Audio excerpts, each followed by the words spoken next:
Manchester City are still alive here. Balotelli, Aguero!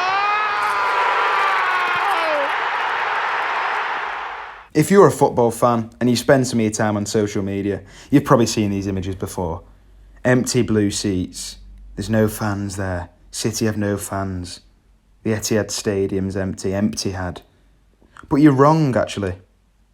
Often these images are zoomed in.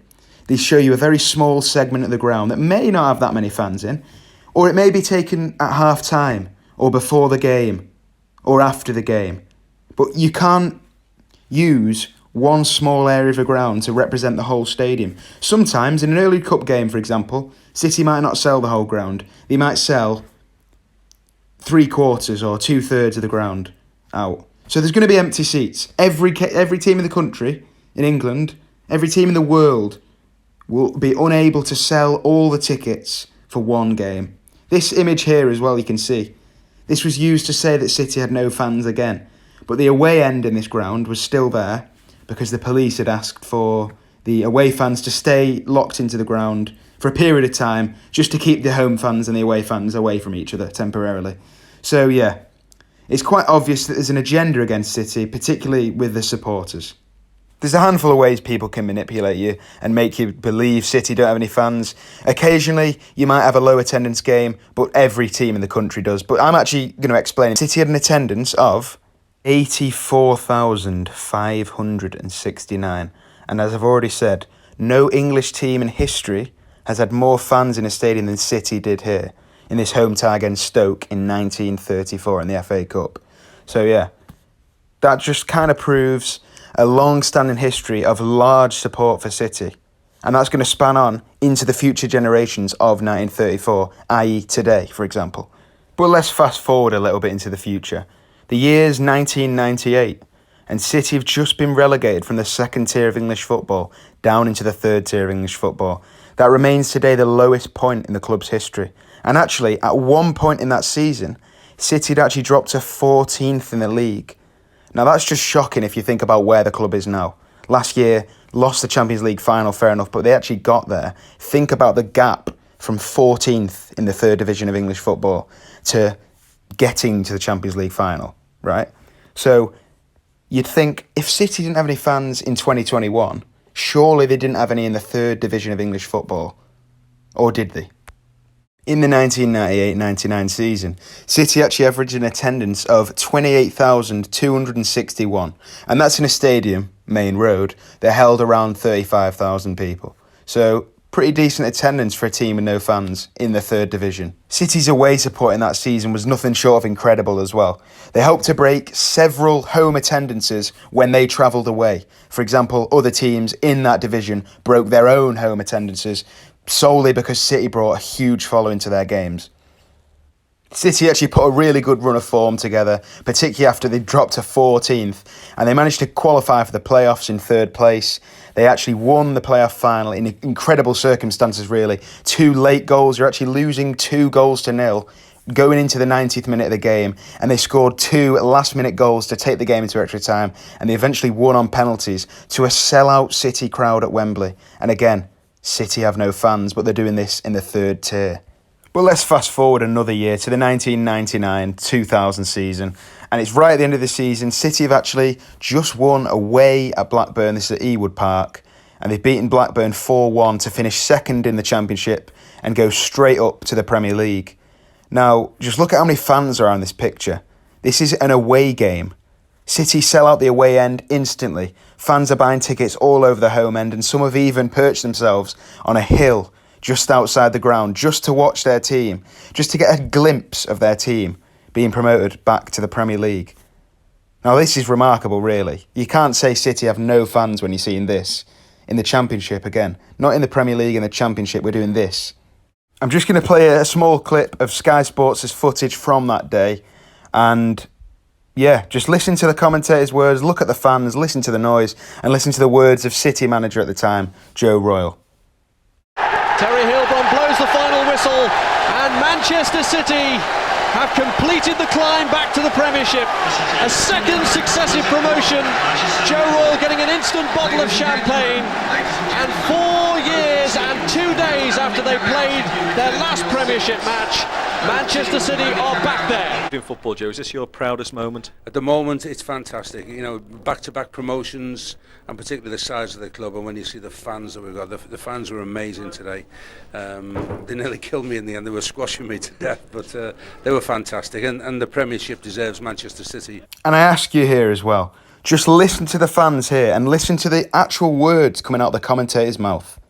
And have carried them all the way back to the top level.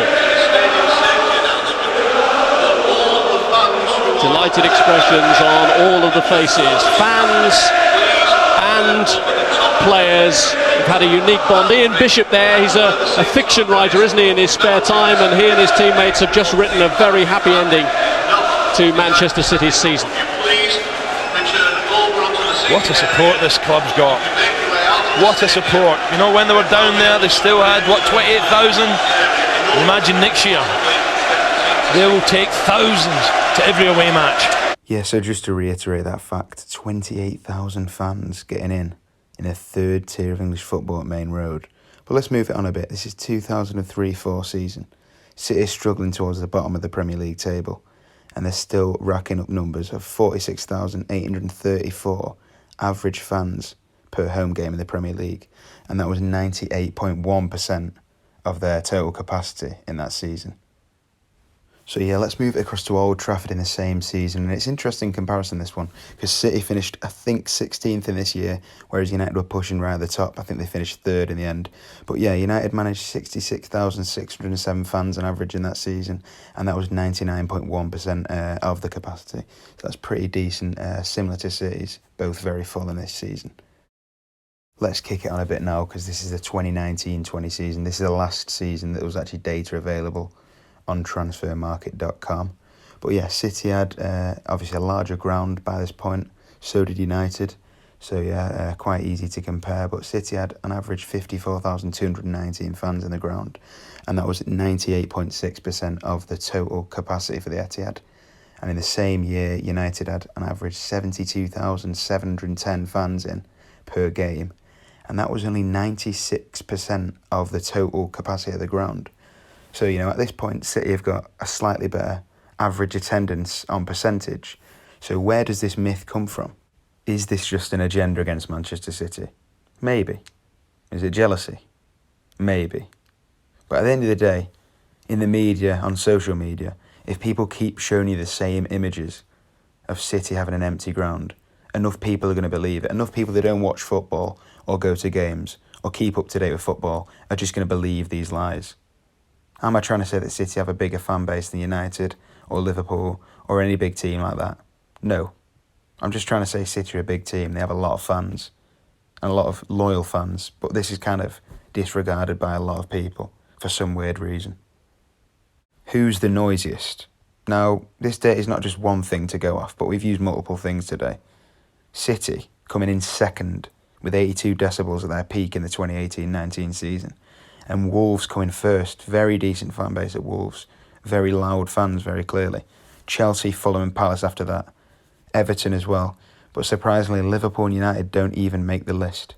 Now let's carry on with United. This game was against Astana in the Europa League a few years back. They had to shut the entire top tier at Old Trafford. And even the bottom tier wasn't full at all. Now I'm not going to have a huge dig. Because again, these photos are taken a little bit out of context. So you can't kind of blame the whole United fan base for not filling out a Europa League game. Because at the end of the day, as I've already mentioned, there's not that much demand for these kind of games. This was another game against Colchester. I think this was in the League Cup. But at the end of the day, United aren't going to fill that game. Neither would City. Neither would Liverpool. You can't blame an entire fan base for not filling out a game in a massive stadium against a relatively small team. No disrespect to Colchester there, but at the end of the day, every team in the country will have some games like this.